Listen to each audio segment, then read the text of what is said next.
Hello and welcome.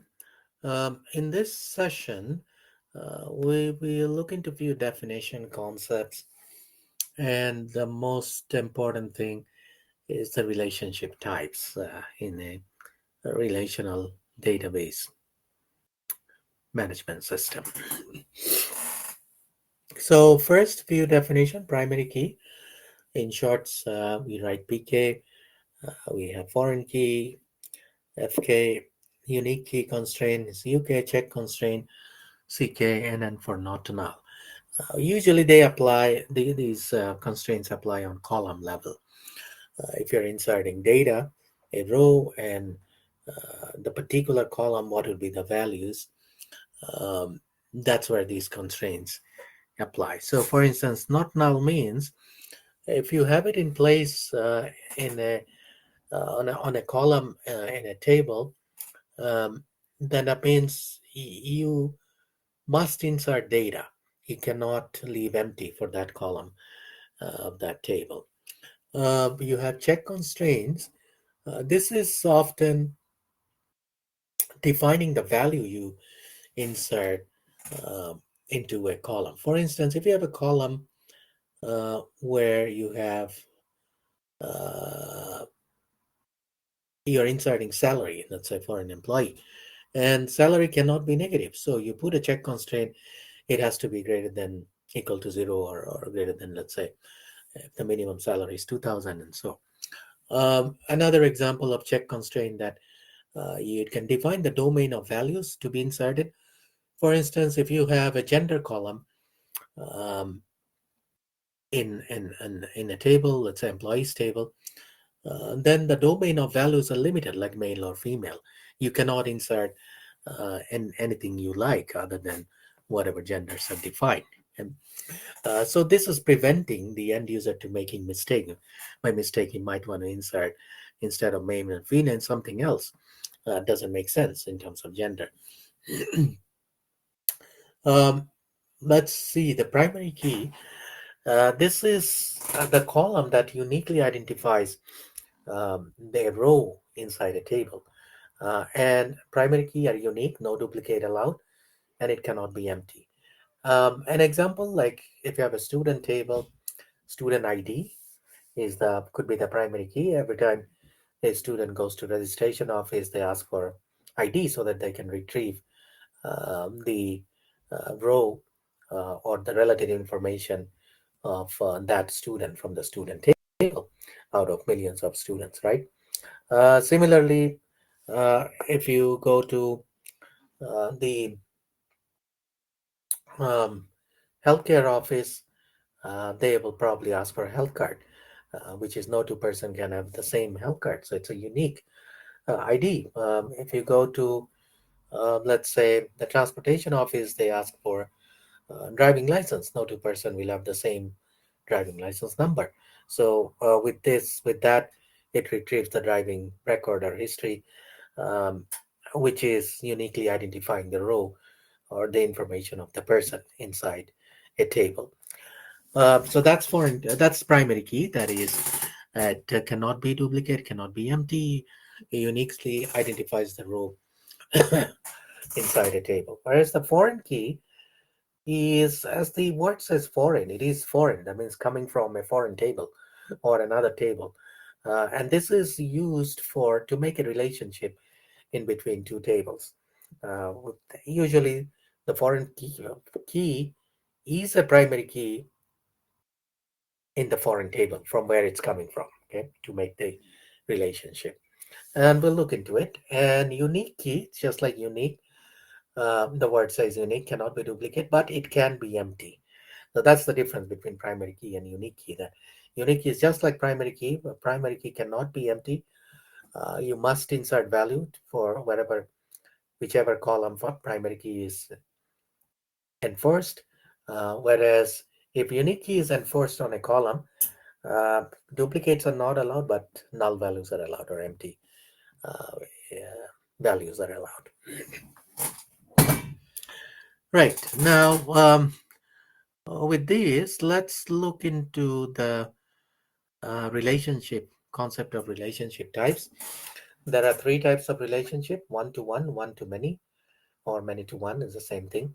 Um, you're just reading it the other way. And the third one is many-to-many. So let's look into these relationship in between the tables. You're dealing with relational database in this course. Uh, the business rule for one-to-one. And usually, what is a business rule? It is like um, it is written in a as if both the technical and non-technical person can understand. So usually, let's say a non-technical person comes to you asking to develop a database system for him, and then you interview the non-technical person. What is it about? What are you trying to store? And the non-technical person says, I have few employees. I give them salary. They work hourly basis. They work on different projects. And once the interview is over, you may ask for some recurring questions. And then once you finalize, you write the business rule um, so that both the non-technical person and technical person, which is yourself, can understand.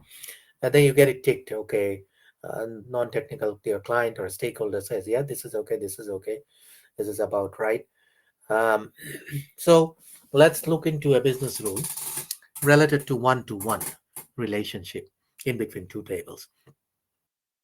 We're going to start with probably an unrealistic example in a, let's say, Seneca College settings. One student can enroll for only one course, and the course can have only one student. Unrealistic, but for the sake of this example, we take this as the one-to-one business rule. So first thing is we identify the entity, and usually in database, relational database, entities become the table. So how do you identify an entity? You look into the common nouns like student, course. It's a common noun. It's not, there are two types of nouns. We know common noun and proper noun. There are names, but we look for the nouns where the information can evolve around it. For instance, student, when we say student, there are information evolving around it like student ID, student first name, last name, address, contact number, and so forth. And similarly, course, when we say course in an education and institution database, course, what is the course title? What is the description? What is the course code? And so forth. So we identify two entities, student, one is student, and other is course. Okay. Um, the nouns are the entities if there are information evolving, and the verbs are the relationship.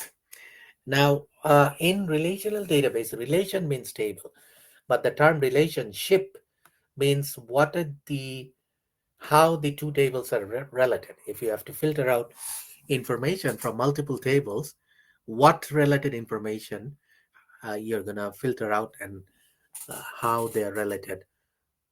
That's what we are talking about, the relationship. Okay, so now we have two tables.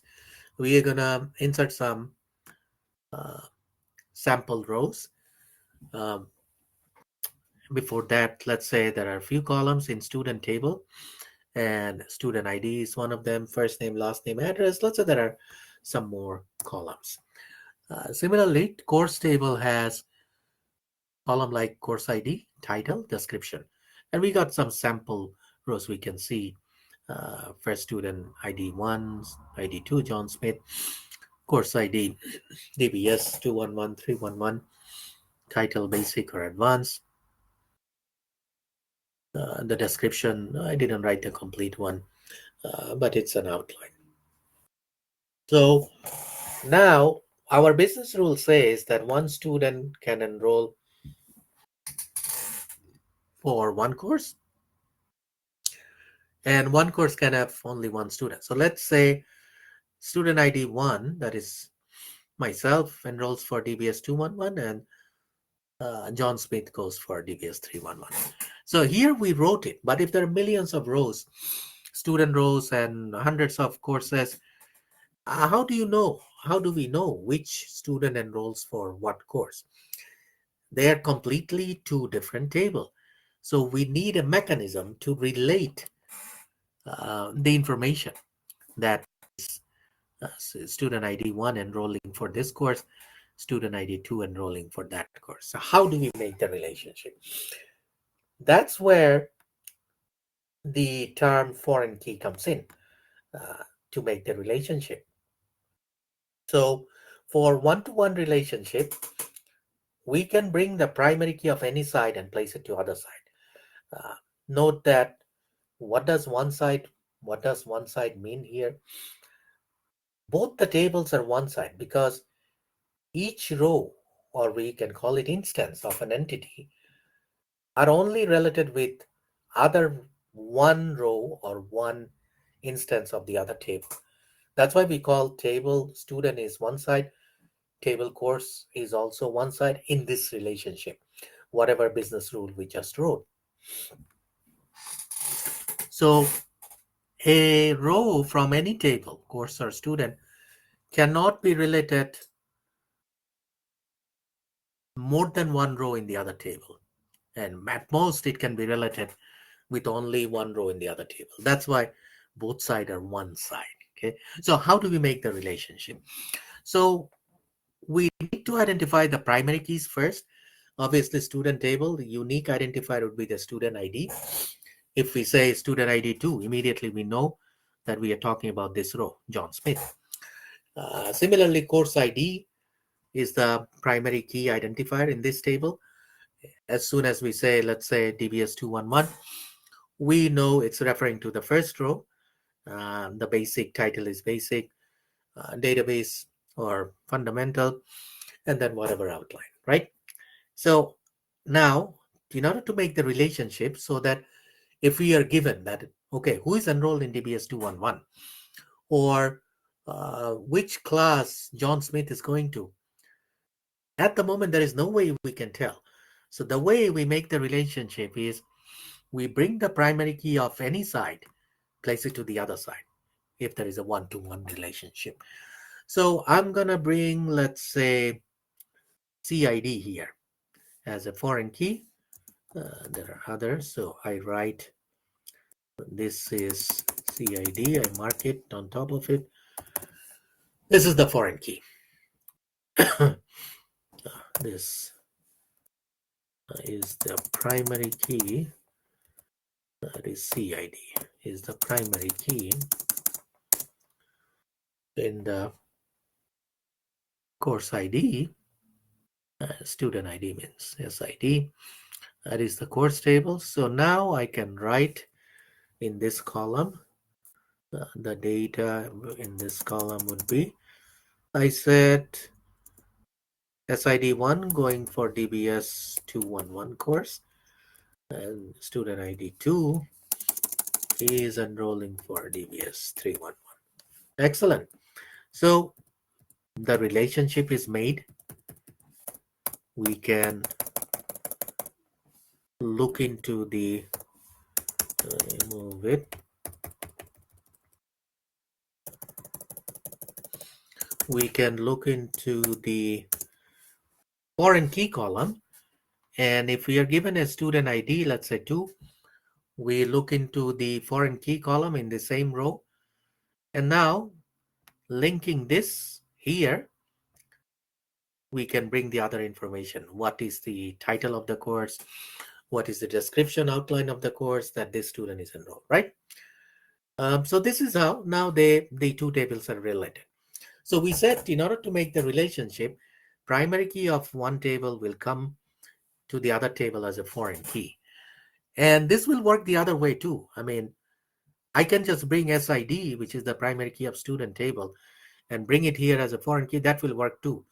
I just need to do it one way. I don't do it both way. I don't bring student ID here. That would be, unnecessary additional relationship. So bringing one any primary key as a foreign key to the other side will work for in order to make the relationship for one-to-one.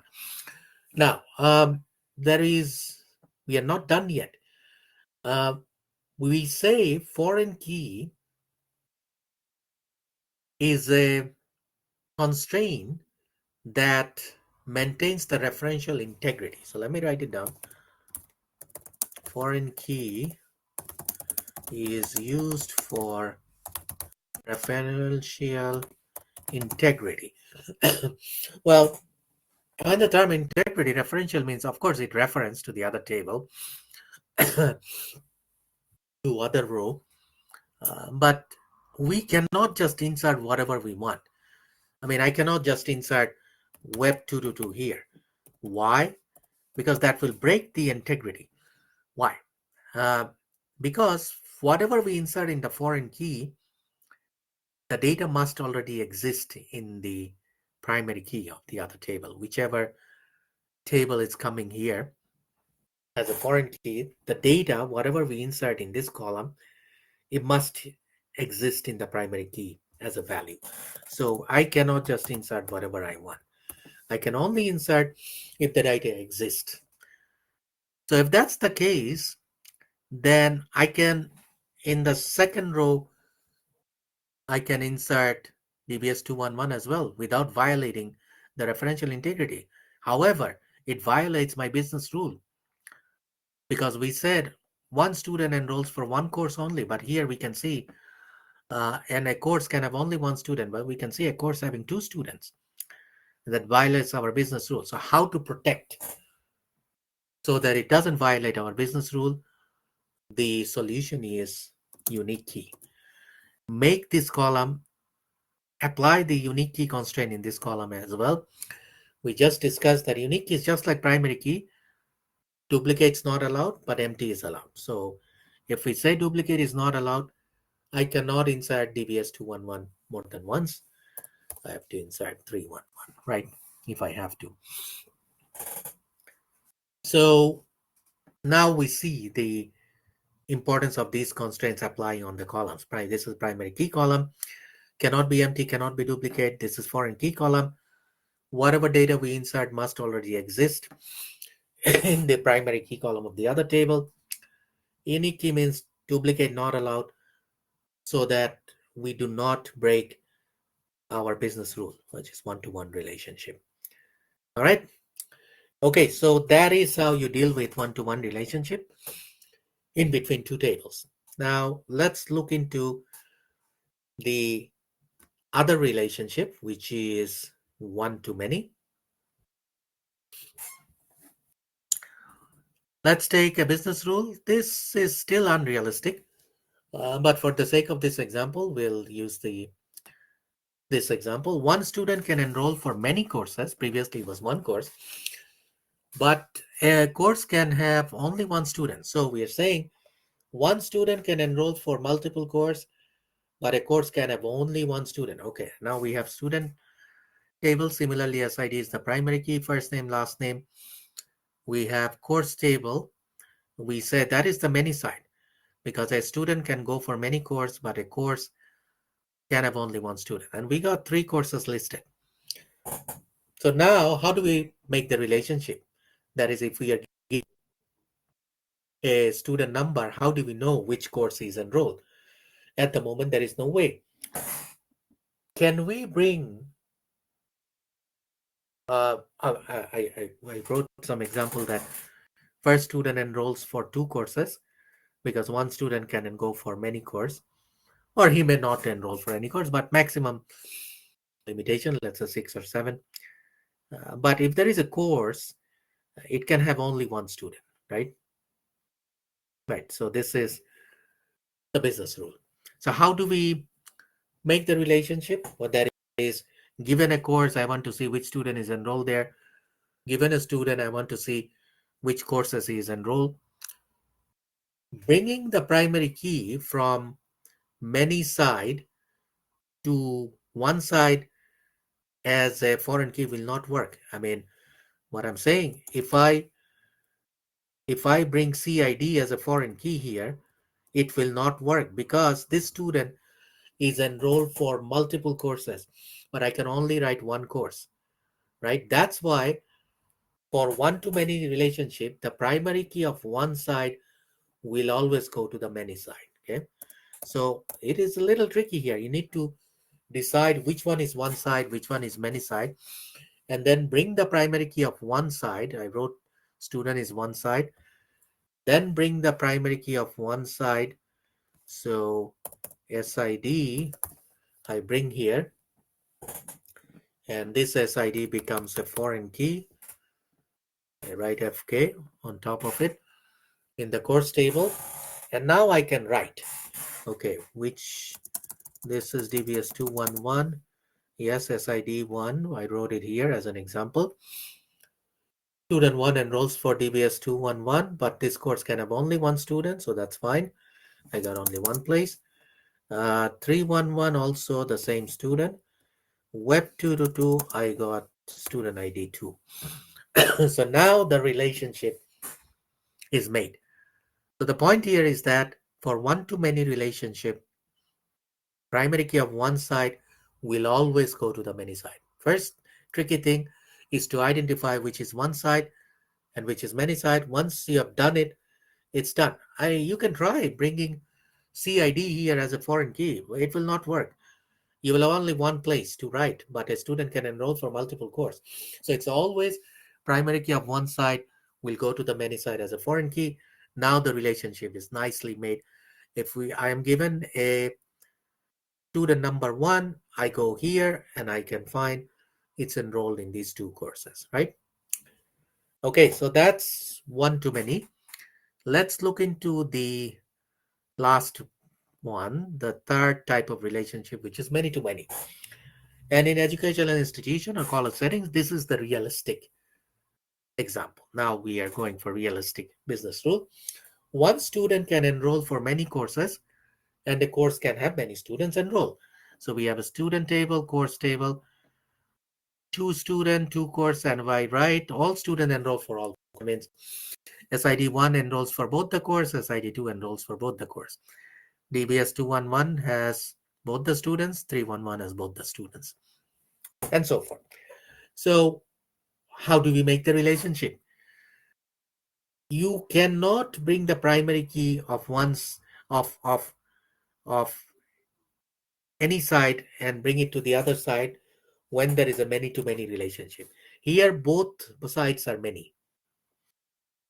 The bringing primary key of any side to the other side as a foreign key will never work. You can try, it will not work. You have only one place to write, but each student enrolling for multiple course, similarly SID bringing here as a foreign key, you have only one place. That means one student to enroll for this course. If similarly CID bringing here as a foreign key, just what we did before will never work. So what's the solution? The solution for many to many is always introduce a bridge table. So I write, give it a name, BR student course, and the bridge table, often called middle table, you introduce this in the middle of these two table when there is many to many relationship in between these two tables or entities. You have to go via the middle table. You cannot directly jump from student to course or course to student. You have to go via bridge. Since you are bridging it, you need to immediately bring the participating table's primary key as a foreign key. So I bring SID and I also bring CID, which is the primary key of the other participating table. So SID is primary key of student, CID is primary key of course. I bring them immediately as a foreign key, and now I can nicely make the relationship.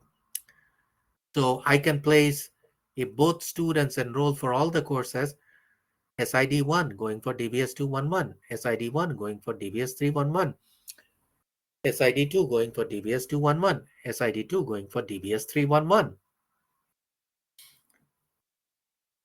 So now if I am given, okay, you're given student ID or student name John Smith, which courses is enrolled? First I'll given John Smith, I find his ID is 2. From given 2, I go to the bridge table. I cannot directly jump here to retrieve which course title is enrolled. So given name, let's say, for instance, I find SID. Then from SID, I come here. SID appears here twice. Then I go to CID, DBS 211311.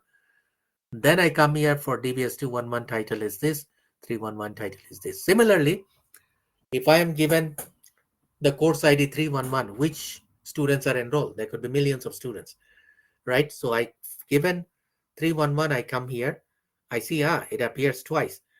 And then I come here 1 and 2. Then I go 1 and 2, and then I find their name, address, or whatever other columns here. So I cannot directly jump from many to many. I have to go via bridge. So when I bring the bridge table or the middle table, what does the relationship become with the, since I cannot directly go from table to course, I have to go here. So what is the relationship in between student and the bridge and in between course and the bridge? It is one to many. Which one is one side? Now student is one side, bridge is many side. Similarly, course is one side, bridge is many sides. So we see one student appearing here in the bridge table many times, right? Or multiple times. Similarly, we see one course appearing here multiple times. So this is one side, this is many. Student is one side, bridge is many, course is one side, bridge is many. So we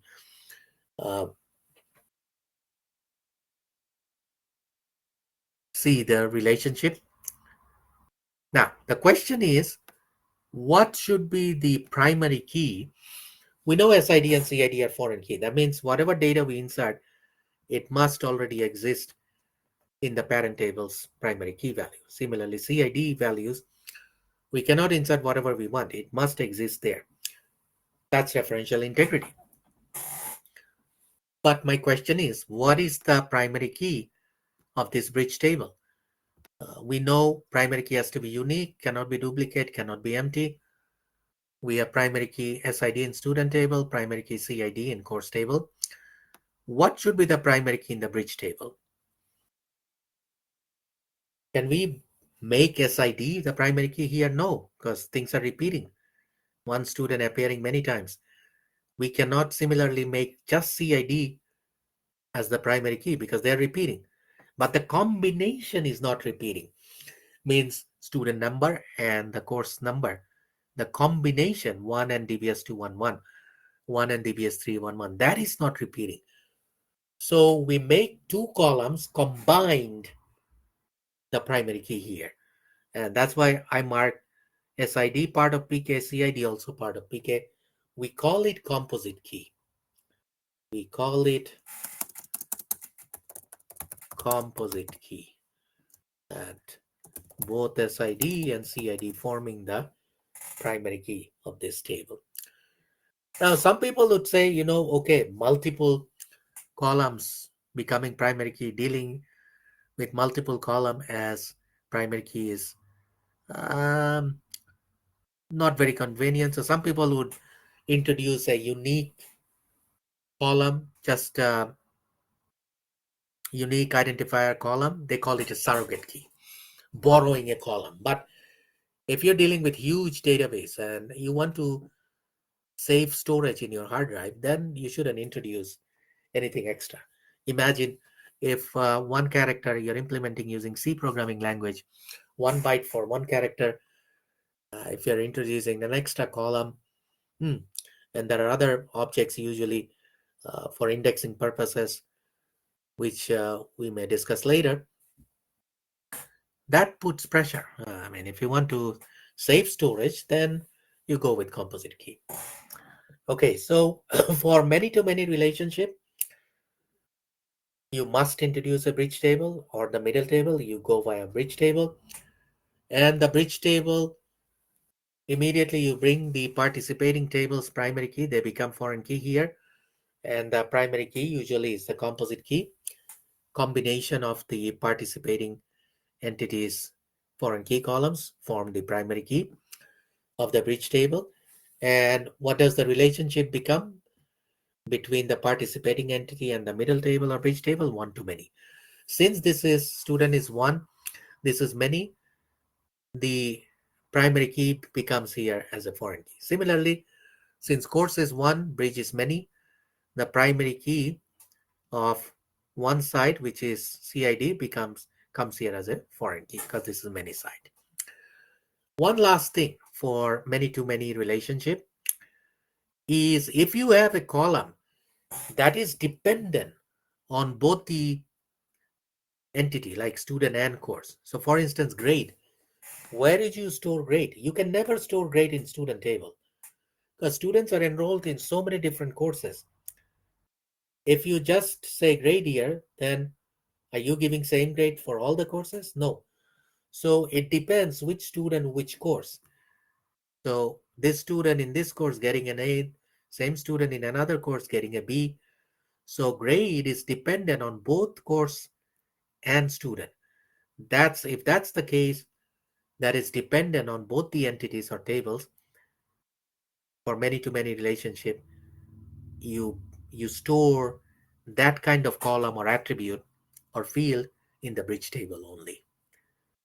All right, hope this discussion was helpful. We discussed the three key relationship types in a relational database system: one to one to many, many to many.